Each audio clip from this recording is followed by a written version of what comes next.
Okay, so today we're going to look at how to write an introduction and conclusion. So as I've said before, and I stand by this, you really don't want to write your introduction and your conclusion to the very end. If you want to write a quick one sentence introduction to just kind of hold the spot before you start your body paragraphs, I totally get that. But remember, you're on a computer, even on MCAS, and so you can always go back and add a paragraph to the beginning and add your introduction. And the reason for that is it really just doesn't count for very much of your grade. In fact, looking at the examples that they released from last year's essay, the 5 example, which is the most you can get for topic development, the I-scores of 5, one of them literally has a 1-sentence introduction and a 1-sentence conclusion. And they still got 5, which is the maximum you can get on topic development, because it's what you put in the paragraph, the body paragraph, the evidence, and the quote, and how you explain it that matter. But you should have an introduction. You don't want to skip it entirely. That's part of the organizational piece that they're looking for. So if you have time, you certainly want to try and write a full introduction. So there's not a lot to it. The introduction is your opening paragraph. So if you're going to add it on at the end, make sure you're going back to the beginning of your essay and you put it first, okay? Most of you guys did a great job with that on our last essay, but it's just a reminder. And you're trying to kind of grab the reader's attention, and you're trying to let the reader know what you're writing about. Okay, so what is the writing prompt that you're answering, basically? In this case, it is school should start later because it's better for students to get more sleep. So, when you organize your introduction, you basically have 3 parts to it. The first part is just the hook, the grab, right? Grabbing your reader's attention and introducing the subject, which is that we're talking about students getting enough sleep and schools, right? And so the best way is to really start with a general statement about the topic, or a fact about the topic, or a question about the topic. So like one example, okay, so a general fact, right? Sufficient sleep is important for students to be successful. We could certainly agree with that. I think most people would agree with that, even without evidence to back it up, but you know the evidence is there for this in the 2 articles, right? So this would be considered a statement of fact. Everyone enjoys getting enough sleep. That's a general statement, kind of more like an opinion statement, right? As opposed to a factual statement. Maybe not everyone does, but it seems likely, right? So this is kind of an opinion statement. Everyone enjoys getting enough sleep. And I kind of repeated my E's here. Notice I repeated the S's in this one: sufficient sleep, students, and successful. Always great to start with alliteration if you can, okay? And then a question. Do students get enough sleep? Many experts say no. So again, right, we're introducing the idea of what we're going to talk about. We're going to talk about the fact that students don't get enough sleep. And so somehow our essay is going to be about that. Please note that if you decide to start with the question, that second sentence should answer it for the reader.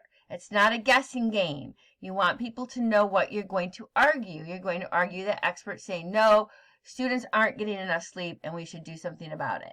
So if you're going to start with a question like this, it's kind of a pair. You have to answer the question, your answer to the question, immediately after it before you go on to the next step. Okay, so then the next thing you want to do is introduce each text that you're going to be using to support your evidence, right, that you'll be discussing. And so in this case, MCAS is providing it for you, right? So you want to include both the title and the author for each text, okay? And you usually do with a statement like 2 texts that talk about students needing sleep are, right? Or 2 texts that talk about the start times for schools are, and then you give them. And then you want to restate and answer the writing prompt, okay? And you don't do this by saying, I'll be discussing or I'll be analyzing it. And I have to say, this year, for the most part, you guys have done a great job with really following my directions on this. So let's continue that. That's been good. So the writing prompt is argue, right? The school should start later. So that's what you want to do here. We're answering that writing prompt. School should start later because there's many benefits for students. One example. A different way to do it. Schools making start line times later improves students' lives. There's another example. Students' performance is improved when schools establish later start times. Okay, so there's 3 different ways you can mix and match. Students' lives are improved, right? The benefits students' lives, there's lots of different ways you can mix and match these ideas, but basically they're the big ideas that we're going to be arguing in the essay, right? School should start later because it's better for students, right? And so in some way you need to put that as your last sentence in your introduction. So it's just 1, 2, 3. That's all it is. So let's look at some examples. I color-coded them to match the checklist, right? So step 1 is that introductory sentence, right? Sufficient sleep is important for students to be successful. Step 2, introduce the 2 articles.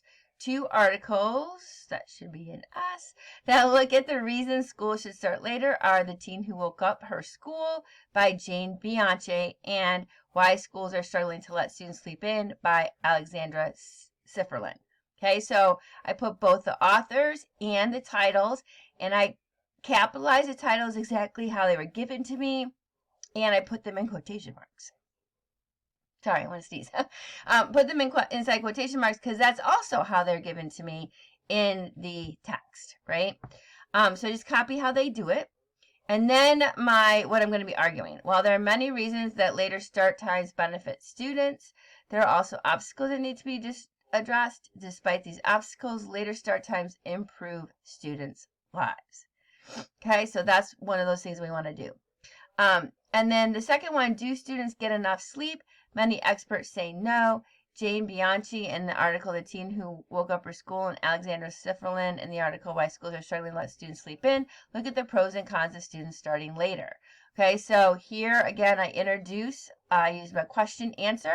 I introduce both the articles, right, with the authors and the titles, and then my final, what I'm going to argue in the essay, although there's some difficulties with it, schools should start later because it benefits students. That's what I'm going to be arguing. Okay.